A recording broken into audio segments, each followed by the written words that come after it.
لله رب العالمين والصلاة والسلام على سيد الأنبياء والمرسلين أما بعد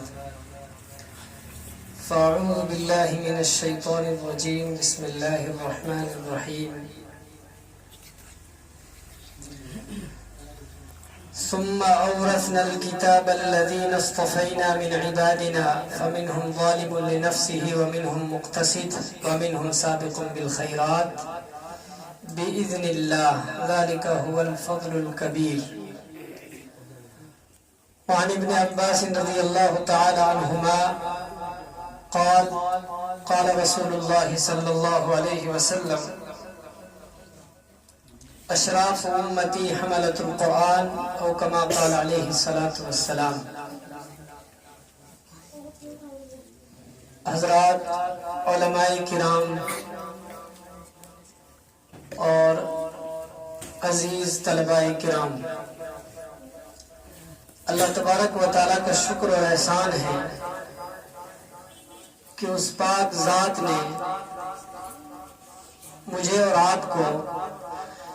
ایک عظیم نسبت کے تحت یہاں جمع فرمایا. اللہ کرے صحیح معنوں میں اس کا احساس ہمیں نصیب ہو جائے.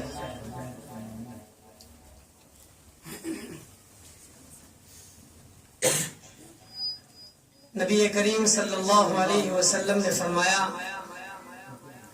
خیرکم من تعلم القرآن وعلمہ، کہ تم میں سب سے بہتر انسان وہ ہے جو قرآن کریم کو سیکھے اور سکھائے. سورہ فاتر کی ایک آیت میں نے آپ حضرات کے سامنے تلاوت کی، جس میں اللہ رب العالمین نے فرمایا کہ ثم اورثنا الکتاب الذین اصطفینا من عبادنا، کہ پھر ہم نے اپنے بندوں میں سے کچھ بندوں کو چن کر اپنی کتاب کا وارث بنایا. ان وارثین کتاب میں حافظ قرآن بھی شامل ہے. اور حضرت عبداللہ ابن عباس رضی اللہ تعالی عنہما کے حوالے سے مشکات المصابیح حدیث کی جو کتاب ہے اس میں شعب الایمان کے حوالے سے اس روایت کو ذکر کیا گیا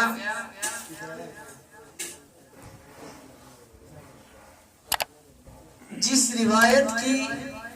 سند میں محدثین نے کلام کیا. ایک راوی حدیث ہے سعد ابن سعید الجرجانی، ان کو متروک کہا گیا ہے. تو نبی کریم صلی اللہ علیہ وسلم نے فرمایا کہ میری امت کے سب سے اشراف لوگ، عزت دار لوگ، باعظمت لوگ قرآن کریم کو اپنے سینوں میں بسانے والے اور رات کو اللہ کے سامنے حالت قیام میں رونے دھونے والے. ان روایات کو اور آیات کو سامنے رکھتے ہوئے یہ چیز ظاہر ہوتی ہے کہ اللہ کے حضور اس انسان کی کتنی عظمت ہے کہ جس کو اللہ تبارک و تعالی قرآن کریم کا حافظ بنا دے.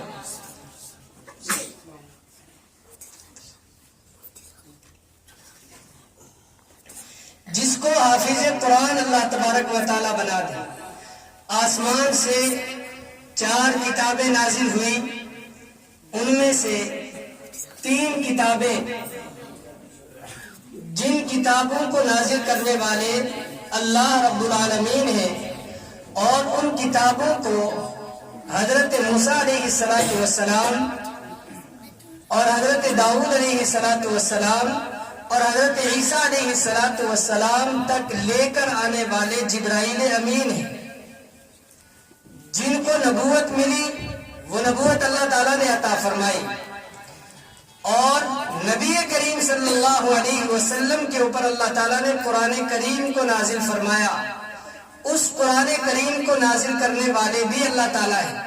اور لے کر آنے والے بھی حضرت جبرائیل امین ہیں، اور جن کے اوپر نازل ہوا پہلے انبیاء، اور ان میں فرق یہ ہے کہ وہ خاتم النبیین ہیں۔ تو حافظ قرآن صرف بظاہر حافظ قرآن ہی نہیں ہے، بلکہ حقیقت میں وہ ختم نبوت کی چلتی پھرتی ایک دلیل ہے کہ پہلی آسمانی کتابیں جن کی حفاظت کا ذمہ اللہ نے اپنے ذمے نہیں رکھا، قرآن کریم کے بارے میں اللہ تعالیٰ نے فرمایا کہ اِنَّا نَحْنُ نَزَّلْنَا الذِّكْرَ وَإِنَّا لَهُ لَحَافِظُونَ، کہ ہم نے یہ قرآن کریم کو نازل کیا، ہم ہی اس کی حفاظت کرنے والے ہیں۔ تو اسباب کے درجے میں اللہ تبارک و تعالیٰ نے مجھے اور آپ کو، ہم سب کو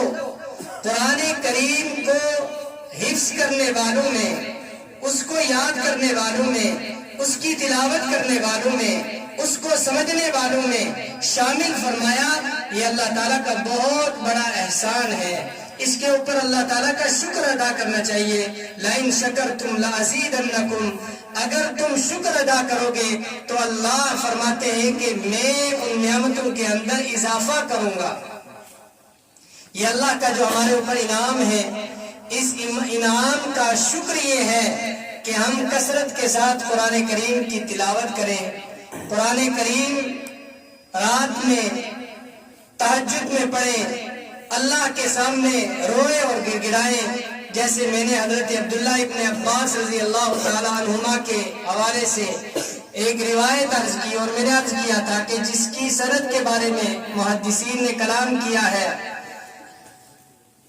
لیکن فضائل کے باب میں وہ اتنی ضعیف سند والی روایت نہیں ہے جس کو بیان نہ کیا جا سکے، کہ آپ صلی اللہ علیہ وسلم نے فرمایا اشراف امتی حملۃ القرآن، کہ میری امت کے سب سے شریف، باعزت، باعظمت لوگ وہ ہیں جو قرآن والے ہیں، قرآن کریم کو حفظ کرنے والے ہیں، اس کو سمجھنے والے ہیں، اس کو پڑھنے والے ہیں۔ تو آپ اس روایت کو سامنے رکھتے ہوئے، دنیا کے حالات کو سامنے رکھتے ہوئے، ہم نے اس چیز کا موازنہ کرنا ہے کہ اگر دنیا کا کوئی دنیا دار انسان کہ جو مال اور دولت کے اعتبار سے بڑا سمجھا جاتا ہو، شہرت والا ہو، اس کے پاس بہترین گاڑی ہو، اس کے پاس بہترین ملبوسات ہوں، اس کے پاس عمدہ زندگی گزارنے کے سارے وسائل ہوں، تو اگر اس کو دیکھ کر ہمارے دل کے اندر یہ خیال پیدا ہو کہ یہ ہم سے اعلیٰ ہے، یہ ہم سے اشرف ہے، تو اس کا مطلب یہ ہوا کہ ہم نے قرآن کریم کی توہین کی، ہم نے نبی کریم صلی اللہ علیہ وسلم کے اس فرمان کی توہین کی، اس لیے کہ نبی رحمت صلی اللہ علیہ وسلم جن کی بات کے تعلق سے اللہ نے فرمایا وَمَا يَنْطِقُ عَنِ الْهَوَىٰ إِنْ هُوَ إِلَّا وَحْيٌ يُوحَىٰ، کہ نبی کریم صلی اللہ علیہ وسلم اپنی مرضی سے کچھ نہیں کہتے ہیں، وہ جو بھی کہتے ہیں وہ اللہ کی طرف سے وحی ہوتی ہے۔ تو آپ نے فرمایا کہ میری امت کے عزت دار لوگ وہ ہیں جو قرآن والے ہیں، اور اگر ہمارے دل کے اندر یہ احساس پیدا ہو کہ نہیں قرآن والے نہیں بلکہ پیسے والے ہیں، دولت والے ہیں، عہدے والے ہیں، وزارت والے ہیں، کرسی والے ہیں، تو اس کا مطلب یہ ہوا کہ ہم نے آپ صلی اللہ علیہ وسلم کی اس بات میں شک کیا۔ تو ایک عظیم نسبت کے اوپر ہم یہاں جمع ہوئے ہیں۔ حضرت مفتی صاحب کے آنے میں تاخیر ہوئی، اس لیے ساتھیوں نے مجھے یہاں بٹھا دیا، میں معذرت خواہ ہوں۔ اللہ تبارک و تعالیٰ جو چیزیں کہی گئیں اس کے اوپر مجھے بھی عمل کی توفیق نصیب فرمائے، آپ حضرات کو بھی۔ وآخر دعوانا الحمدللہ رب العالمین۔